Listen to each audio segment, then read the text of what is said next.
kingdoms. Right, and with thee I will destroy kingdoms. So this power is going to be on us. That might and that everlasting strength that we're going to get, he's going to grant that back onto us. And by that, we're going to destroy all these different kingdoms. But let me finish that, because that's what I really wanted. And he says, and with thee I will break in pieces the horse and his rider, and with thee I will break in pieces the chariot and his rider. With thee also I will break in pieces man and woman, and with thee I will break in pieces old and young, and with thee I will break in pieces the young man and his maid. I will also break in pieces with thee the shepherd and his flock, and with thee I will break in pieces the husbandman and the yoke of oxen, and with thee I will break in pieces captains and rulers, and I will render unto Babylon and unto all the inhabitants of the Chaldea all their evil that they have done in Zion in your sight, saith Yahweh.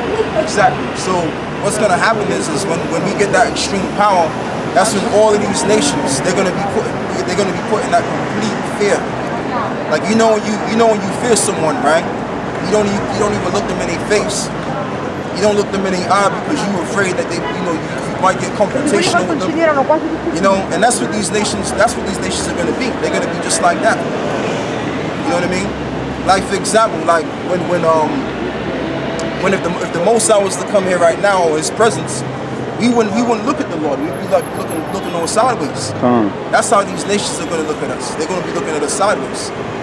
Not in the negative way, but more in the way that they don't want to look us dead in the face. Because they don't want to confront that power that's above their comprehension. And that's all I wanted anyway, so we can get happen. First Maccabees 3 verse 15. So he made him ready to go up, and there went with him a mighty host of the ungodly to help him and to be avenged of the children of Israel. And when he came near to the going up of Beth-horon, Judas went forth to meet him with a small company, who, when they saw the host coming to meet them, and this is a small company going, said to Judas, this ain't no large company, this is a small company going, how shall we be able, being so few, to fight against so great a multitude and so strong, seeing we are ready to faint with fasting all this day? And then we just read that the Most High gives strength to the faint. Go on. Unto whom Judas answered, it is no hard matter. So we have to look at two things here, right? They were few in number, and they were weak, but the Most High was still dealing with them, as we're going to continue on. Go on. It is no hard matter for many to be shut up in the hands of a few. And with the Most High of heaven, it is all one to deliver with a great multitude or a small company. For the victory of battle standeth not in a multitude of an host, but strength cometh from heaven. But strength, see, that's what they believed in. They believed that strength came from heaven, that the strength came from the Most High. That's what they believed in. It's like David, right? When David went to go fight Goliath, Goliath had to stand what? Because them dudes was tall back then, man. Them dudes was big. The size of that camera over there. About 15 feet. I've heard it broken down around 15 feet. About 15 feet height. 15 feet tall. And David, he must have been probably like, what, 10 feet? Yeah, about 9 feet I heard. About 9 feet, But the thing with David, he was able to tackle a guy that was that tall, right, with the drought and destroy him. And you know what he said? He said sling. Right, the sling. But you know what he said? He said, I'm going to destroy him in the name of the Lord. I'm roughly paraphrasing that. And guess what? He destroyed him, man. So let's read this now.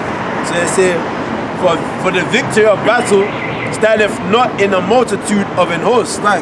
Let's focus on that. It standeth not in the multitude of the people going. But strength cometh from heaven. But strength cometh from heaven. It's like America, for example. We can tie it back to nowadays. The amount of power in terms of weapons that the American government possesses is unbelievable, man. It's out of this world, but yet and still the Most High is going to make sure that they get destroyed. And Isaiah 34 and Isaiah 13, etc. is being fulfilled. So it's not about man's strength, but it's the strength that comes from the Heavenly Father. That's what this whole deal is all about. Go on, bro. They said they come I'm gonna let you read the whole thing. They come against us in much pride and iniquity to destroy us and our wives and children and to spoil us. But we fight for our lives and our laws. Wherefore the Lord himself will overthrow them before our face. I believe this is talking about the Greeks that they were fighting at the time. Go on, if I'm correct, brother. And as for you, be ye not afraid of them. Now as soon as he had left of speaking, he leapt suddenly upon them, and so Sarah and his host was overthrown before them. Read that again, read that verse again. Now as soon as he had left of speaking, he leapt suddenly upon them. And so Saron and his host was overthrown before him. So they were all overthrown by this small company of men. Go on. And they pursued them from the going down of Bethhoron unto the plain, where was slain about 800 men of them, and the residue fled into the land of the Philistines.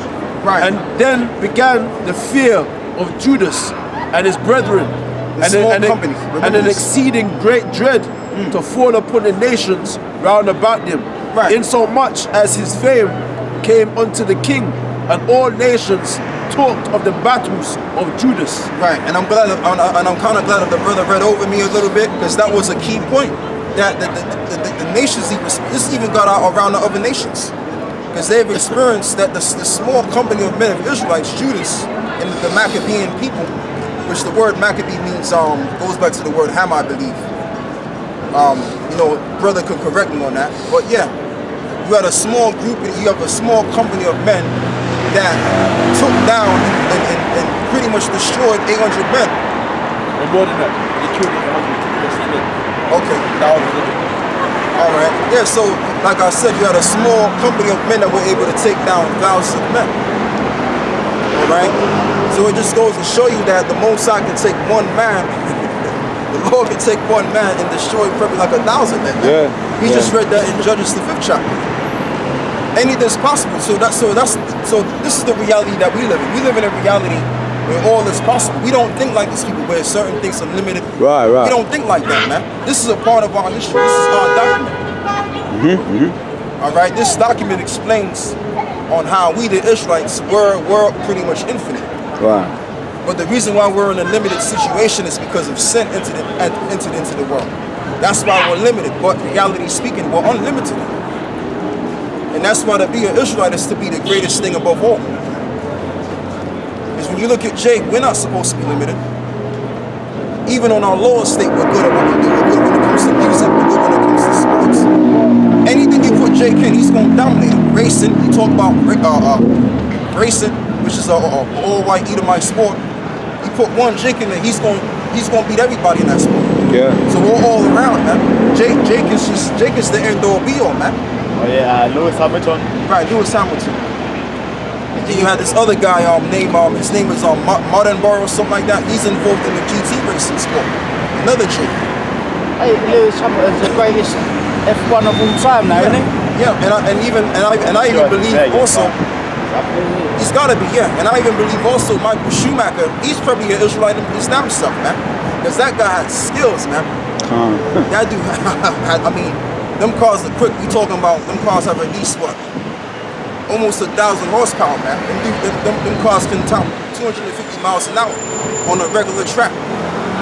Okay, we talking about cars that can turn doing 160 miles an hour, depending on the turn though. But them cars were quick, man. And you had to be on point. Your eyes had to be on point on that track. Because if you took your eyes off that road, man, if you made one mistake, you was off the freaking track. Right, pretty much. So them dudes, a lot of them dudes that be driving them race cars, man, especially Michael Schumacher and them great Formula 1 races, a lot of them are probably Jakes any doggone way, man. Go on, bro. Deuteronomy 32 verse 30. How should one chase 1,000 and two put 10,000 to flight? Except their rock had sold them, and the Lord had shut them up. How should one chase 1,000 and two put 10,000 to flight. Right, and two put 10,000 to flight. Go on. Except their rock had sold them, and the Lord had shut them up. Right, except their rock have sold them, and the Lord have shut them up. So when we go against the Heavenly Father, the Most High brings us down low, brings us weak. And this is why Esau is able to consume us, and these other nations are able to consume us and have their way with us. But if we were back there with the Lord, these nations wouldn't even think about coming against us the way they did us. Right, basically that. Now I'm just saying that per se, brother. But I'm just saying, going back to what the scriptures are saying, the scripture says that one man, he did again actually. How should one chase 1,000 and two put 10,000 to flight? Right. So how can two people? How can a couple take down 1,000 men? How can one man? How can two people take down 10,000 people? And how can one man take down 1,000? What? That doesn't make any sense. Bruce Lee couldn't have done that. Even Bruce Lee couldn't have done that. All Not the skills that 1,000. he had, he couldn't have done that. Yeah. No friggin' way. Jet Li couldn't have done it. None of these high level Jackie skilled Chan, guys could have none of done them. it. Jackie Chan could have did it. None of these guys, man. But it could be done because, hey, guess what? The Most High puts that power within him to do that. That's the history. So whenever the Most High puts that power within an Israelite to kill all of these other nations, or how many of them that he must kill, that's what is going to be done. Can I bring that story? It's actually the book of Judges, the story of Gideon. Yeah, you could bring that out. He Yeah. said, how should one chase 1,000 and two put 10,000 to Right, flight? and how can two people? Come on, man. That's like saying me and the one we gonna fight. We gonna kill 10,000 people. Now in this physical reality, that doesn't really. It can't be done. It can't be possible. But the Most High has a way of doing things, man. Like that's why the saying goes: the Most High works in mysterious ways. Go on, man. Except their rock had sold them, and the Lord had shut them up. Right. Except the Lord have sold them, except the rock have sold them, and the Most High have shut them up. So what's happening right now is the Most High have shut this up, but the Most High is going to bring us back to that power again. Yeah, so we had to be shut up and be sold so we could gain that power. Right. Yep. Yeah, you wanted to get that story. That time, Okay. This Gotta is go back on the plantation.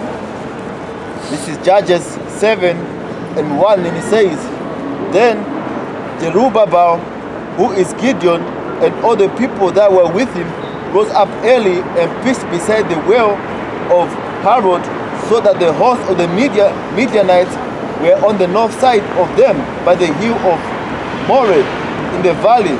And the Lord said unto Gideon, The people that are with thee are too many for me to give the Midianites into their hands, lest Israel vote themselves against me, saying, Mine own hand hath saved me.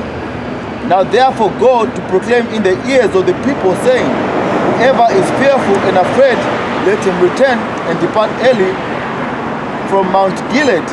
And there returned the people 20 And I and believe two. Mount Gilead was the land of Benjamin. That was a part of Benjamin right there. Go on. And it says, and there returned of the people 20 and 2,000, and there remained 10,000. So that's more than half left. Yep. He took 10,000 off. About 22,000 left. 12,000 actually. He took 12. He took 12 out of them. It says 20 and 2,000. Oh, 20. Yeah, 22,000. It says, and 20 and 2,000, and there remained 10,000. Right, and there remained 12.